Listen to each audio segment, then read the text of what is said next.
Bom, vamos dar uma continuidade aqui à situação do pioneirismo inglês para entender o porquê a Inglaterra foi a pioneira nesse processo de revolução industrial. Aqui você está com o mapa da Europa, viu? Aqui todo isso aqui é a Europa, certo? E a Inglaterra está exatamente aqui. Essa Inglaterra, quando a gente está vendo aqui, o Reino Unido, hoje, né? A Grã-Bretanha, é uma ilha, como você pode observar. Se ela é uma ilha, ela tem duas coisas que a favorecem. Primeiro, para sair, ela precisa navegar. Não existia, desde 1500 até 1900, não havia como sair da Inglaterra que não fosse de navio, não é isso? Então, veja só, ela estava ilhada. Ela é uma ilha, está ilhada, então para sair ela precisava navegar. Então, logo cedo ela desenvolveu a arte de navegar.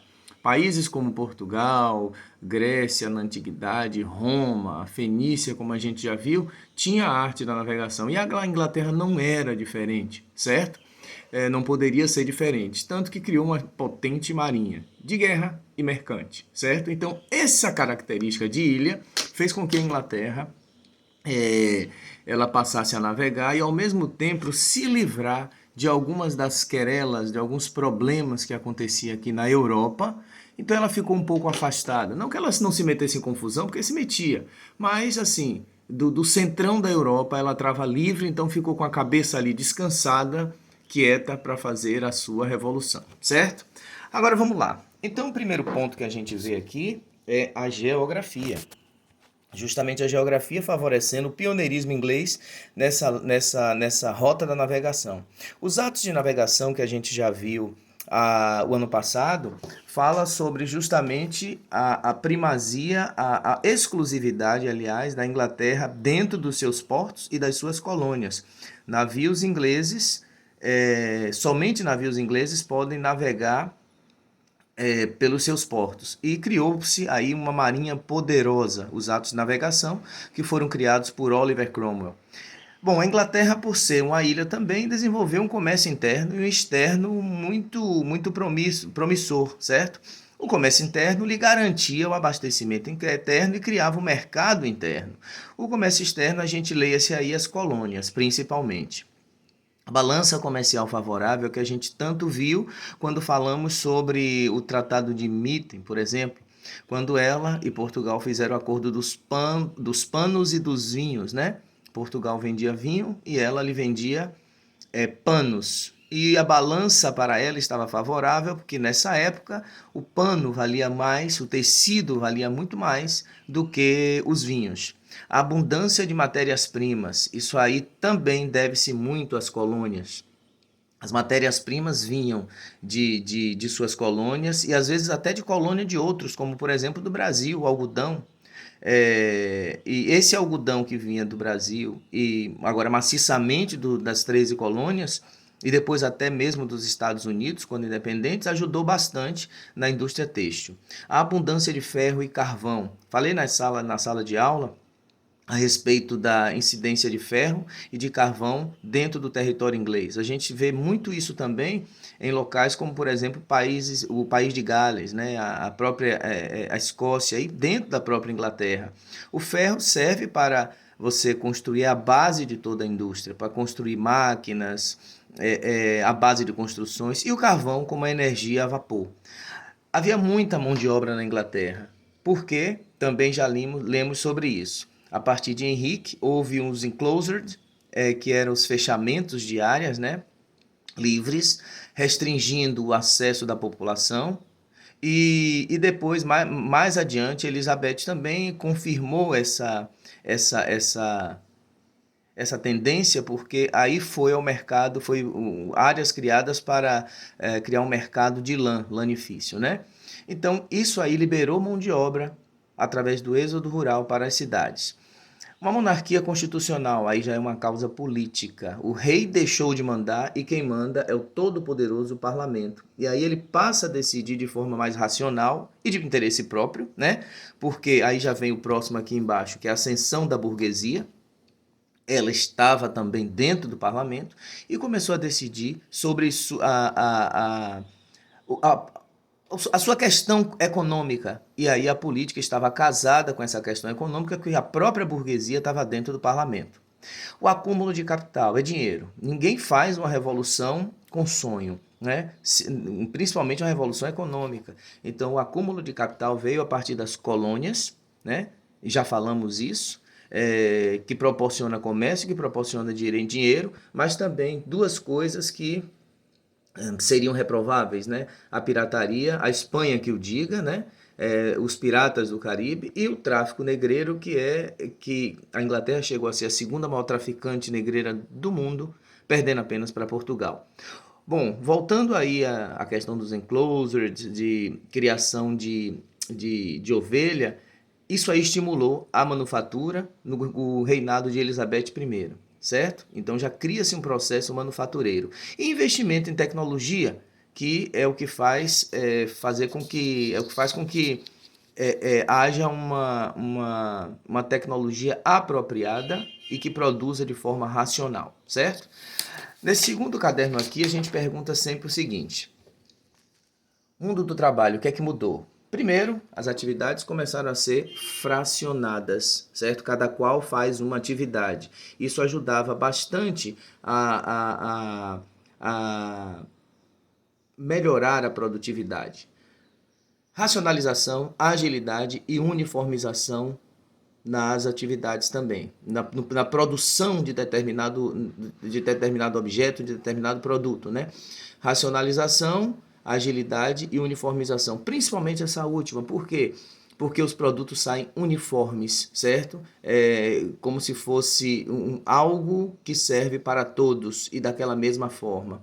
Bom, o empregado perde o controle da produção. Aquele trabalho basicamente artesanal deixa de existir, ele passa a sair de casa, certo? E vende a sua força de trabalho. Longas jornadas de trabalho. Você tem hora para começar, você não tem hora para acabar, certo? Exploração do trabalho feminino e infantil dentro do universo do trabalho, que segue a mesma linha do masculino. Você tem hora para começar e você não tem hora para acabar. E ganhavam bem menos, certo? As crianças eram utilizadas, inclusive, na indústria de armas, principalmente para polir os cartuchos de bala. Que mais? A baixa remuneração. Se você tem uma grande quantidade de mão de obra e você não tem leis trabalhistas que controlem nada, você tem uma baixa remuneração, né? Oferta, né? Relação de oferta e procura. Aqui você tem as péssimas condições de vida do trabalhador. Se você ganha muito mal, você também tem uma péssima condição de vida. E as péssimas condições de vida vai desde a fábrica, com ambientes insalubres, até mesmo dentro da sua própria casa. E o abismo social e econômico entre o capitalista, aquele que é dono das empresas, do dinheiro, e o próprio trabalhador, certo? Quais são os efeitos que a Revolução Industrial provoca? Veja, eu tentei ver alguma coisa aqui bonitinho no computador, mas sem impressora. Aí eu criei essas coisas absurdas aqui que eu peço até desculpa. Aqui você tem a relação do homem com a natureza, há uma mudança. O homem começa a utilizar a natureza, principalmente para o uso nas fábricas. Você vê que as árvores, por exemplo, ela começa a escassear dentro de países industriais, certo? Aqui você tem dentro das fábricas problemas de saúde, tosse que atinge pulmões, problemas de coluna, varizes, são as doenças do trabalho.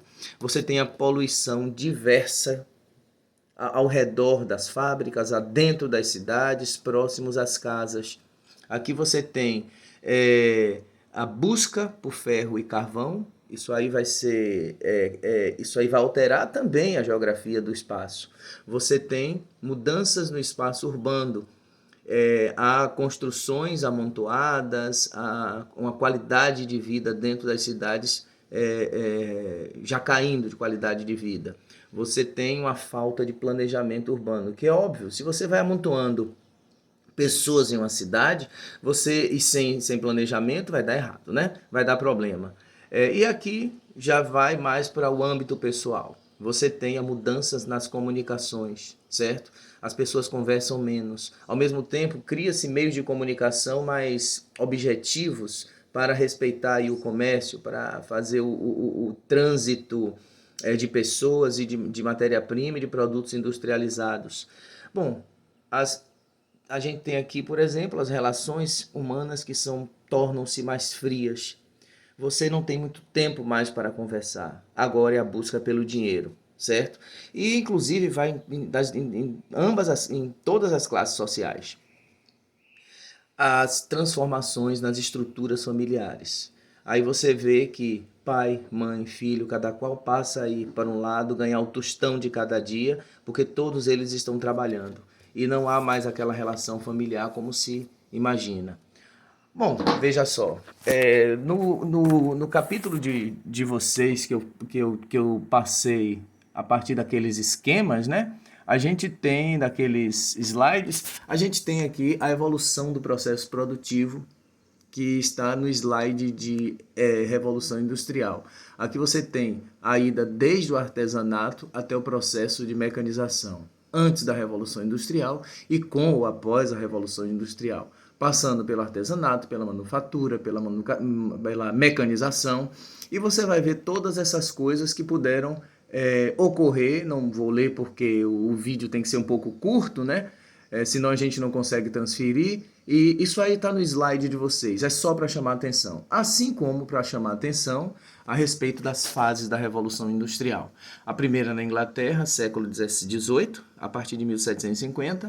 A segunda, século XIX, e a terceira no século XX, atingindo países diversos e continentes diversos, até colônias, né, como aqui os Estados Unidos. Bom, o que eu tenho que dizer? A tecnologia ela veio auxiliar no processo da industrialização, mas, por exemplo, há coisas como a própria energia, quando a gente observa aí os tipos de energia, não é que hoje, no século XXI, você não use o carvão, você não use a eletricidade, certo? Você vai criando novas opções de energia e utilizando-se as anteriores. É claro que, por exemplo, o uso do carvão tende a diminuir.